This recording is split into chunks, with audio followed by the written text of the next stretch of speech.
Assalamualaikum warahmatullahi wabarakatuh. Selamat pagi semuanya. Berjumpa lagi dengan Bu Emil untuk pelajaran sejarah Indonesia. Anak-anak, bagaimana kabarnya hari ini? Semoga kita senantiasa selalu diberikan kesehatan agar bisa beraktivitas dengan keadaan sehat walafiat tanpa kurang satu apapun.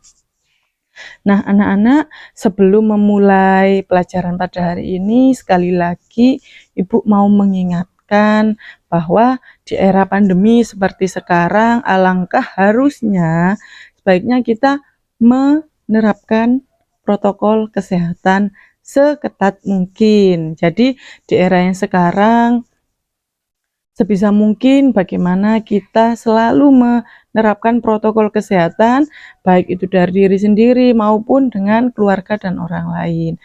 Seperti itu, karena di era yang seperti sekarang, penting sekali untuk menjaga diri agar tetap sehat, agar kita tetap bisa beraktivitas seperti biasa.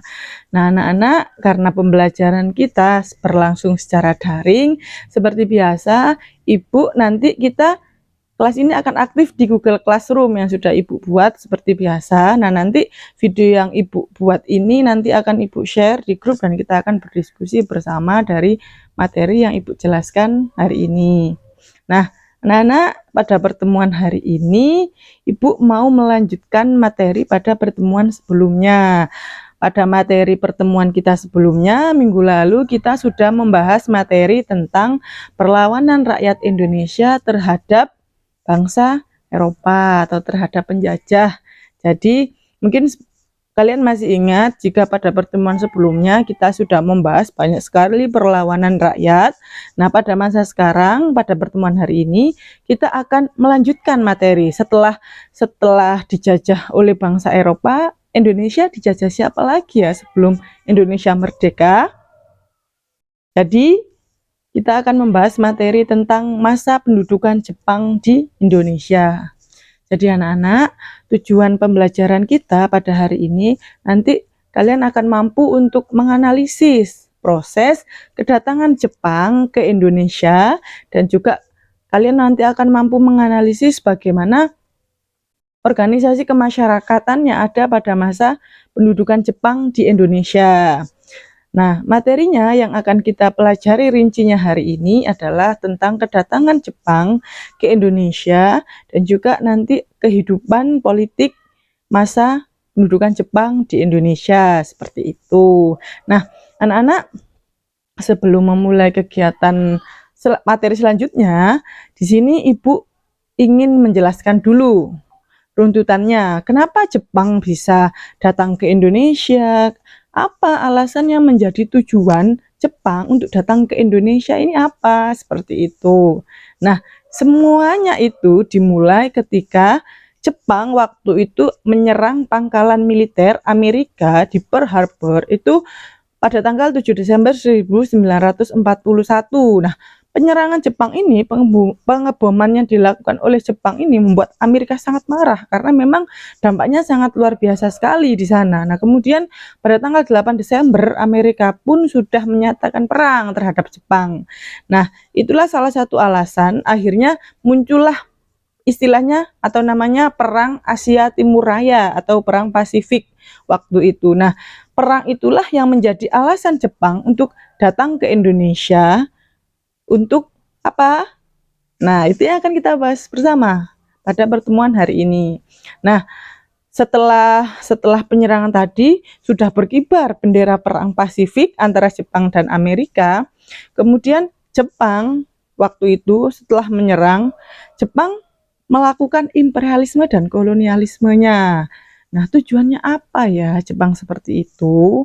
Kira-kira jadi Jepang ini dalam masa kekaisaran sebelumnya, kalau Jepang itu mempunyai doktrin. Doktrinnya Jepang itu istilahnya Hakoichiu. Itu doktrin yang dikemukakan oleh Perdana Menteri Baron Tanaka yang isinya kalau Jepang itu harus menjadi pemimpin Asia. Jepang itu harus menjadi pemimpin Asia dan menjadikan negara-negara di Asia itu menjadi negara persemakmuran, di mana di sini yang memimpinnya di depan itu adalah Jepang, seperti itu. Jadi kemudian setelah doktrin itu berkembang di Jepang, akhirnya Jepang ini juga melakukan imperialisme kolonialisme juga. Jadi setelah menyerang pangkalan militer Amerika, kemudian Jepang ini langsung bergerak cepat menyerang Filipina, kemudian menyerang Myanmar, dan kemudian akhirnya pada awal tahun 1942, tepatnya di bulan Januari tanggal 11, itu Jepang datang ke Indonesia, tepatnya di kota Tarakan, Kalimantan Timur. Nah, kedatangan Jepang ini untuk apa? Jadi kedatangan Jepang ke Indonesia waktu itu tujuannya ada dua. Jadi tujuan Jepang datang ke Indonesia itu ada dua ya anak-anak. Yang pertama karena memang tujuan Jepang datang ke Indonesia itu untuk mencari bahan mentah dan juga bahan baku industri untuk keperluan Jepang. Jadi seperti yang kita tahu, sejak masanya penjajahan, salah satu alasan kenapa bangsa luar itu datang ke Indonesia adalah karena memang wilayah Indonesia ini kaya sekali. Kaya sekali.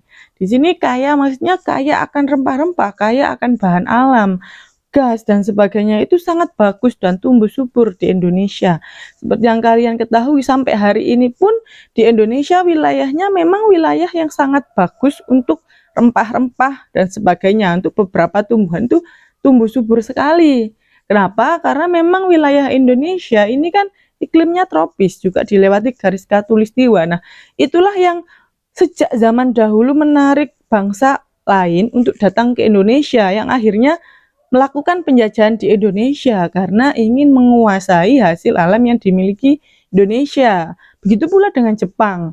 Tujuan awal Jepang datang ke Indonesia itu adalah untuk mencari bahan mentah dan juga bahan baku industri dari Indonesia. Untuk apa? Ya untuk kepentingan Jepang, untuk mensuplai kebutuhan Jepang dan juga untuk mensuplai keperluan perang Jepang, karena memang waktu itu Jepang terlibat dalam perang dengan Amerika seperti yang Ibu sebutkan tadi alasannya. Nah, tujuan kedua apa? Tujuan kedua Jepang datang ke Indonesia itu adalah untuk mencari tenaga manusia atau rakyat Indonesia ini dijadikan tentara oleh Jepang. Loh, kok bisa, Bu? Iya, jadi rakyat Indonesia, Jepang ini datang ke Indonesia berencana untuk menjadikan rakyat Indonesia itu menjadi tentaranya Jepang dalam Perang Asia Timur Raya melawan Amerika. Jadi rakyat Indonesia ini dilatih militer oleh Jepang dengan tujuan apa? Untuk menjadikan mereka sebagai tentara perang untuk membantu Jepang dalam Perang Asia Timur Raya, seperti itu. Nah, selain dijadikan tentara, rakyat Indonesia ini juga waktu itu dijadikan romusha. Mungkin kalian pernah dengar istilah itu. Jadi pada masa pendudukan Jepang itu ada istilahnya romusha. Romusha itu istilahnya adalah kerja paksa. Jadi rakyat Indonesia itu disuruh atau dipaksa melakukan kerja secara keras ya. Jadi membangun infrastruktur, membangun benteng, membangun semuanya yang terkait kebutuhan perang Jepang. Jadi banyak masyarakat Indonesia pada masa penjajahan itu memang dipekerjakan secara paksa. Kalau istilahnya kalian masih ingat dulu pada masa penjajahan Eropa itu ada istilahnya kerja rodi. Kalau pada masanya Jepang ini adalah istilahnya kerja paksa atau romusha. Jadi sama saja, masa penjajahan itu tidak ada yang menguntungkan ya anak-anak. Jadi yang namanya penjajahan itu pasti akan merugikan ya, seperti itu tadi. Rakyat Indonesia dipaksa untuk bekerja paksa untuk kepentingan negara penjajah, seperti itu. Itu tujuan Jepang aslinya.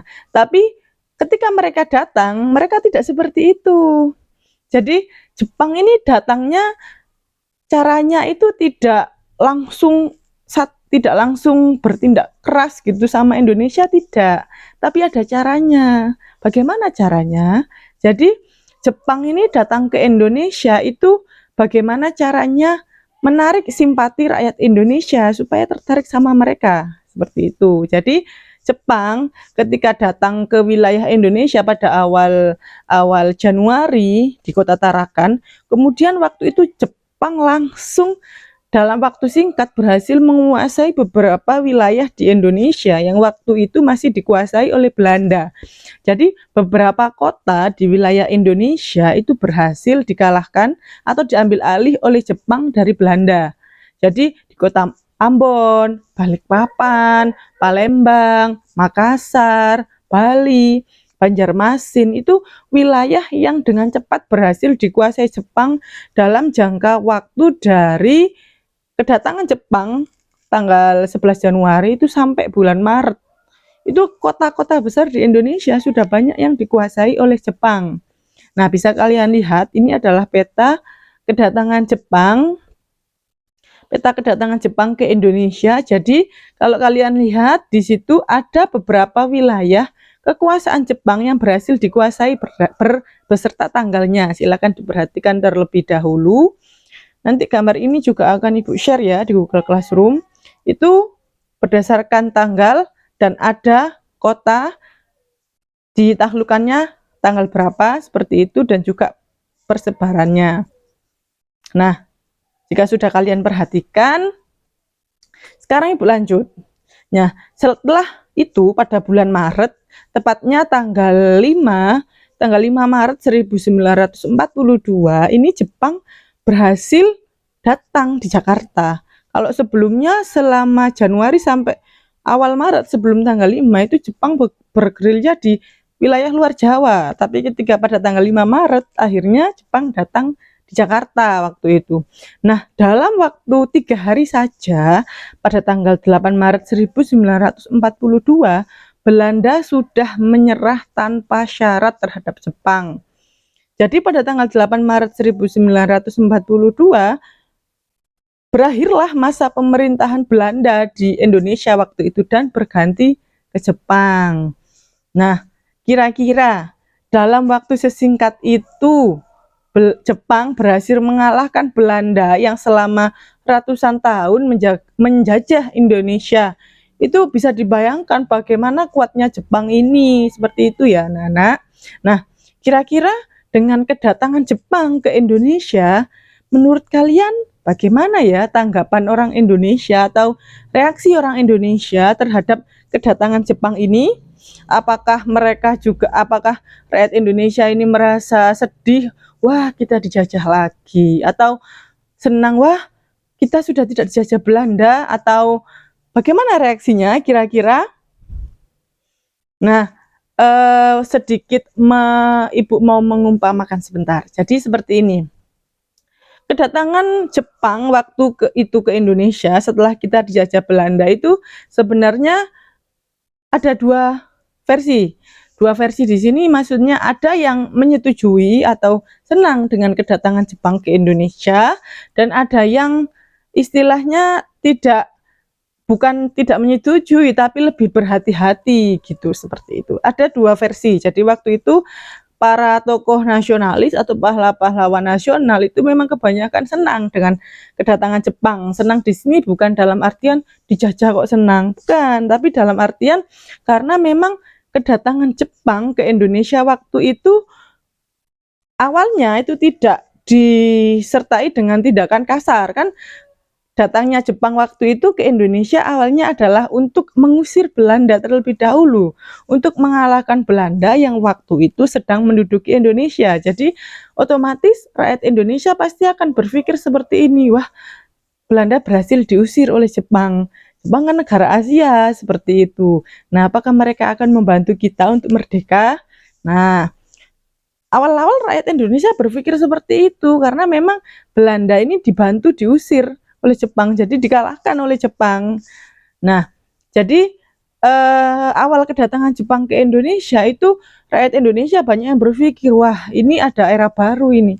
Setelah kita dijajah Belanda, kita dijajah oleh, bukan dijajah sebenarnya mikir awalnya, kita kedatangan bangsa sebangsa sama kita, se-Asia maksudnya, yaitu Jepang. Jadi kalau kalian pernah dengar ini masyarakat Indonesia waktu itu ketika Jepang datang memang reaksinya itu seperti kalau wah, Jepang ini datangnya dengan cara baik-baik gitu, karena dari awal kedatangannya Jepang ini seperti melakukan propaganda. Jadi kayak bagaimana Jepang menarik simpati rakyat Indonesia agar tertarik dengan Jepang gitu. Jadi caranya itu dilakukan dengan halus, tidak kamu harus nurut dengan Jepang gitu. Tidak, tapi Jepang ini caranya adalah dengan melakukan propaganda secara halus.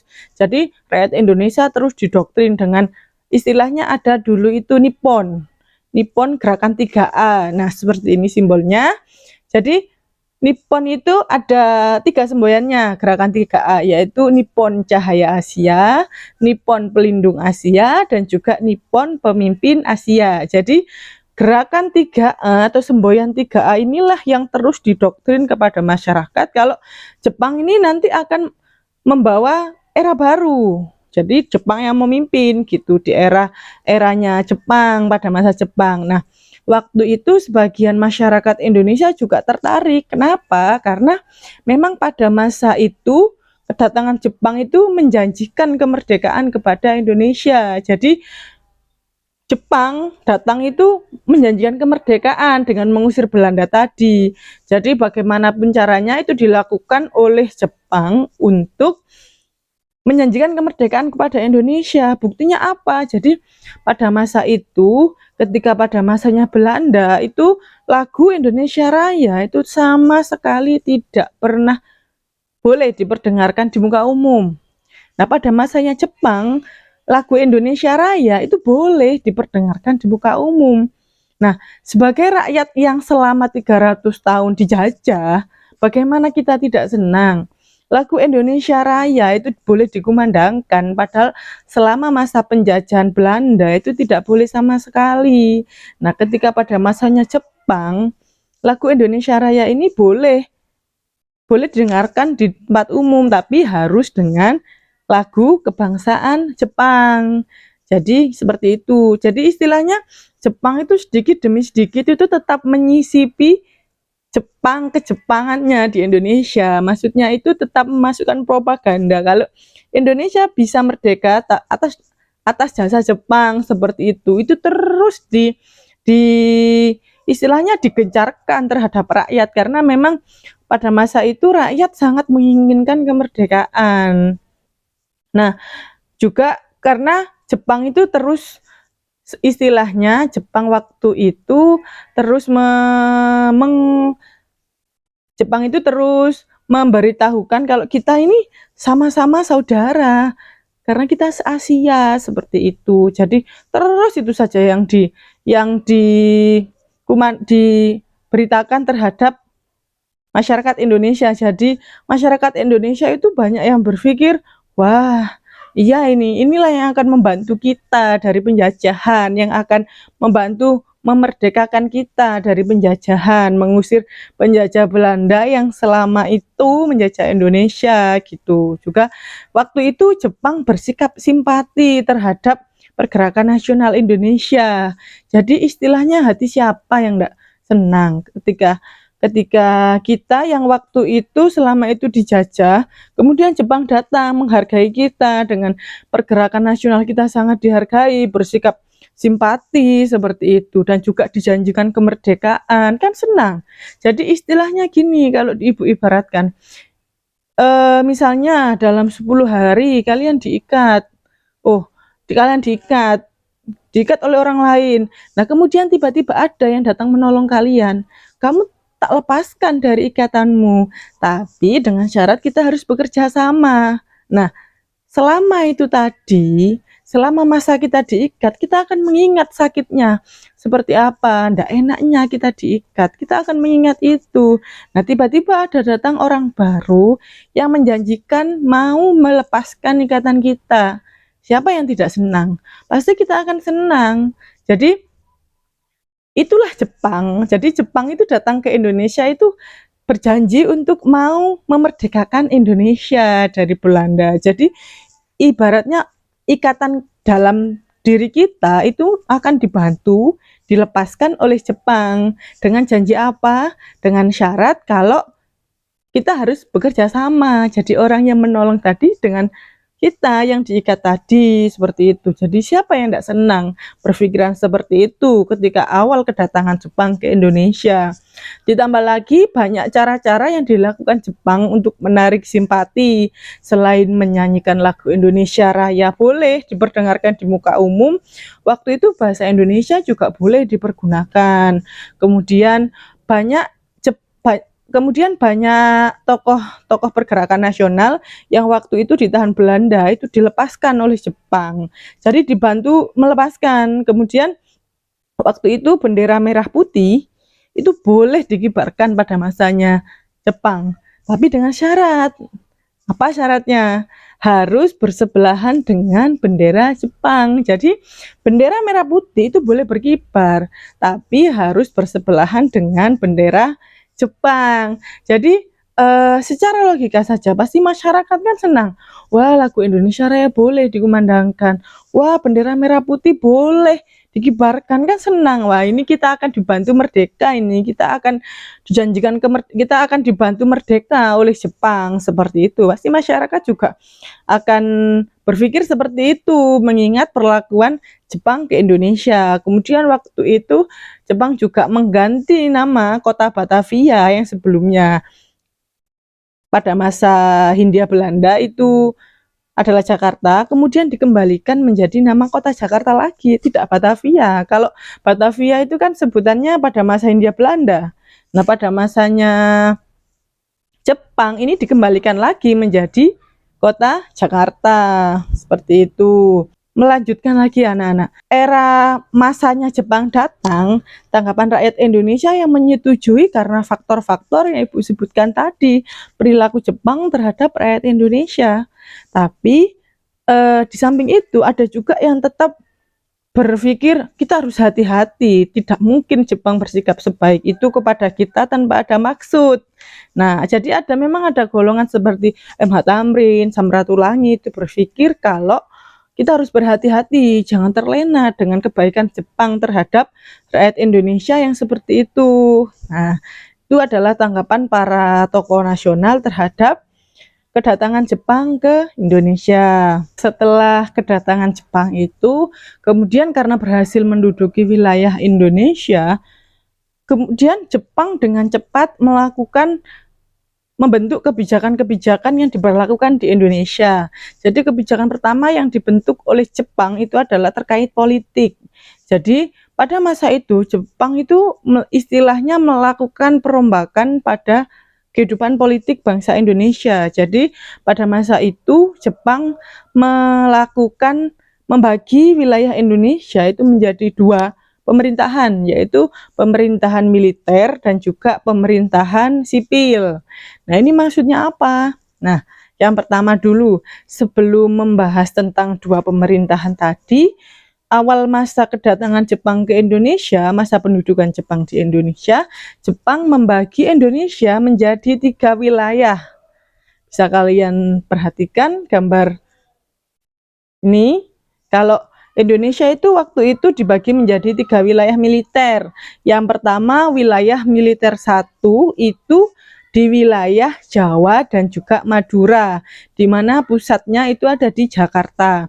Jadi pada wilayah militer 1 ini itu wilayah Jawa dan Madura itu dibagi menjadi 17 shu atau karisidenan dan juga 2 takubetsushi atau kota praja. Jadi apa itu 17 shu itu istilahnya karesidenan. Jadi karesidenan itu kalau masa sekarang enggak ada ya. Kalau zaman dulu karesidenan ini ada. Karesidenan itu beberapa wilayah itu dalam satu karesidenan seperti itu. Kalau sekarang kalian tahu contoh nyatanya itu seperti kayak plat nomor kendaraan sepeda motor atau kendaraan bermotor, itu platnya bisa kita lihat. Itu juga sebenarnya kalau lihat sejarah itu adalah dari karesidenan. Seperti kalau misalnya di wilayah kita kan Gresik. Gresik dulu sekaresidenan dengan Sidoarjo kayak gitu. Jadi memang beberapa daerah itu dijadikan satu wilayah shu atau karesidenan. Jadi satu su itu membawai beberapa daerah. Nah, di wilayah Jawa dan Madura, Jawa Tengah, Jawa Timur, Jawa Barat, dan juga Madura itu dibagi menjadi 17 su. Dan juga menjadi 2 Takubetsushi. Takubetsushi ini apa? Itu istilahnya kota proja. Jadi daerah istimewa. Jadi dari dulu itu pada masanya Jepang itu hanya ada 2 kota praja atau Takubetsushi, yaitu kota Yogyakarta dan juga kota Surakarta. Yang memang dari dulu pada masa itu kan Jogja sama Surakarta ini merupakan kerajaan. Jadi kayak mereka itu kota istimewa gitu. Jadi pada masanya Jepang sudah seperti itu. Kota Jogja dengan kota Surakarta ini merupakan kota istimewa karena memang kerajaan. Nah, lanjut di wilayah militer yang kedua, kalian bisa lihat itu kota militer 2 itu berada di Sumatera, yang pusatnya berada di Bukit Tinggi. Jadi di wilayah Sumatera. Kemudian wilayah militer 3 itu banyak, ada di Kalimantan, Sulawesi, Bali, Nusa Tenggara, dan juga Maluku di wilayah Indonesia Timur. Nah, itu adalah wilayah militer 3 yang pusatnya ada di Makassar. Nah, setelah membagi Indonesia menjadi 3 wilayah militer, itu kemudian Jepang membuat apa istilahnya, membagi rakyat Indonesia ini menjadi 2 pemerintahan. Yang satu pemerintahan militer, yang kedua adalah pemerintahan sipil. Nah, kita bahas bersama ya. Nah, yang pertama kita membahas tentang struktur pemerintahan militer Jepang. Jadi, struktur pemerintahan militer Jepang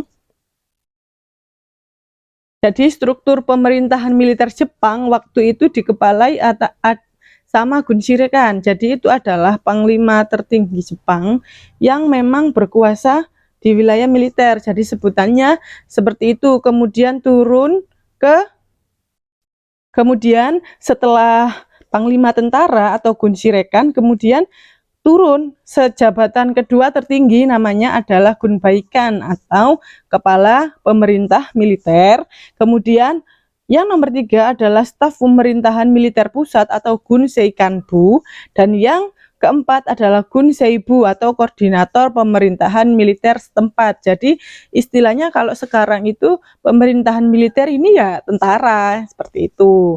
Kalau kita nyebutnya sekarang ya di wilayah tentara itu ada 4 tingkatan, di mana yang tertinggi adalah panglima tentara. Kemudian untuk pemerintahan sipil. Nah, untuk pemerintahan sipil ini berarti siapa? Ya rakyat Indonesia. Kita ini pada masanya Jepang, wilayahnya rakyat Indonesia itu dinamakan pemerintahan sipil, struktur pemerintahannya. Nah, pemerintahan sipil ini seperti apa? Jadi pemerintahan sipil pada masanya Jepang itu membagi wilayah-wilayah berdasarkan daerah. Jadi ada istilahnya, kalau daerah itu ada shu, karesidenan, seperti yang Ibu sebutkan tadi, beberapa wilayah menjadi satu shu atau karesidenan. Kemudian ada gun, kemudian son, asisten atau kecamatan seperti yang kita tahu sekarang. Kemudian ada ku, itu tingkat desa atau kelurahan.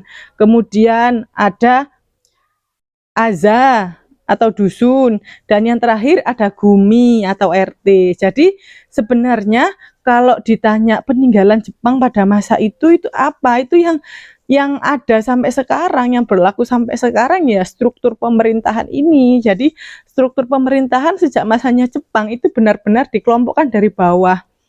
RT, kayak RT pada masa Jepang atau Gumi itu ada di Jepang. Itu dimulai pada masa pendudukan Jepang, yang sebelumnya di Belanda pada masa penjajahan Belanda itu tidak ada. Tidak ada RT, itu tidak ada. Jadi pada masanya Jepang itu dibagi berdasarkan tingkatan paling rendah di lingkungan masyarakat. Jadi dari Gumi, RT seperti yang Ibu sebutkan tadi, aza, dusun, kemudian desa, kemudian son, kecamatan, kemudian gun, istilahnya itu kawedanan atau kabupaten nyebutnya sekarang. Kemudian paling atas adalah Shu atau karesidenan. Jadi beberapa wilayah kabupaten menjadi satu, itu karesidenan ya. Kemudian itu yang tingkat daerah. Kemudian yang tingkat kota. Jadi dari zaman dulu beberapa wilayah di Indonesia, khususnya di Jawa ini juga itu sudah ada sebutan bagi kabupaten dan juga kota. Nah, kalau di kota itu istilahnya yang tertinggi adalah Shi atau pemerintahan kota. Kemudian Sucokan, pemerintahan pimpinan residen. Kemudian ada Tokubetsushi, daerah istimewa yang Ibu sebutkan tadi seperti Jogja dan juga Surakarta. Kemudian ada Shicho, itu sebutan untuk wali kota, dan juga Bungken, itu sebutannya untuk sub kabupaten. Jadi Jepang itu memang benar-benar detail sekali membagi wilayah Indonesia dari tingkat bawah. Jadi dari tingkat RT sampai ke atas itu benar-benar disusun sedemikian rupa oleh Jepang. Jadi memang Jepang pada masa itu selain dalam bidang militer, mereka juga membagi rakyat Indonesia yang bukan di kalangan militer itu dalam pemerintahan sipil. Nah, seperti itu penjelasan Ibu sampai hari ini. Untuk pertemuan hari ini materinya selesai sampai pembagian wilayah pemerintahan pada masa pendudukan Jepang di Indonesia. Jadi dari yang sudah kita bahas dari awal tadi tentang kedatangan Jepang ke Indonesia sampai pembagian pemerintahan wilayah di Indonesia. Nah, sampai sini Ibu akan menutup kegiatan pembelajaran kita pada hari ini. Jadi untuk materi hari ini kita selesaikan sampai di sini. Nanti kita akan membahas bareng-bareng, diskusi bersama di Google Classroom yang sudah Ibu siapkan seperti biasa. Nanti kita akan berdiskusi di sana dan Ibu akan juga nanti membagi kalian menjadi beberapa kelompok untuk lebih lanjut mempelajari materi yang sudah Ibu sampaikan hari ini. Dan juga nanti kalian silahkan mencari informasi tambahan di samping yang Ibu sampaikan tadi. Itu banyak sekali, dari buku bisa, dari internet. Kalian kan sangat cepat dalam hal itu, bisa belajar dari luar video yang Ibu bagikan ini juga untuk menambah pengetahuan kalian tentang masa pendudukan Jepang di Indonesia, tentang kedatangan awalnya, dan juga masa pembentukan politik pada masa pendudukan Jepang. Nah, sampai di sini Ibu akhiri kegiatan pembelajaran pada hari ini. Sebelumnya Ibu mau mengingatkan lagi kalau tetap menjaga kesehatan ya anak-anak, tetap menerapkan protokol kesehatan, jaga imun, makan yang sehat, tetap jaga kualitas diri kalian agar senantiasa sehat di era yang seperti sekarang. Dan juga jangan lupa belajar, jangan lupa memperbaiki diri dengan menambah wawasan kalian, dengan belajar apa yang akan kalian pelajari untuk sebagai bekal kalian di masa depan. Seperti itu ya anak-anak. Untuk pertemuan besok Ibu akan melanjutkan materi ini lagi. Kalau tadi sudah masa pendudukan Jepang awal kedatangan, untuk pertemuan selanjutnya Ibu akan membahas tentang organisasi masa pendudukan Jepang dan juga bagaimana kehidupan sosial, ekonomi, budaya masyarakat pada masa pendudukan Jepang. Nah, nanti terkait pembelajaran hari ini, apa yang mau kalian tanyakan, kita diskusikan bersama. Langsung kita ke Google Classroom ya, anak-anak. Sampai sini Ibu akhiri. Kurang lebihnya mohon maaf. Assalamualaikum warahmatullahi wabarakatuh.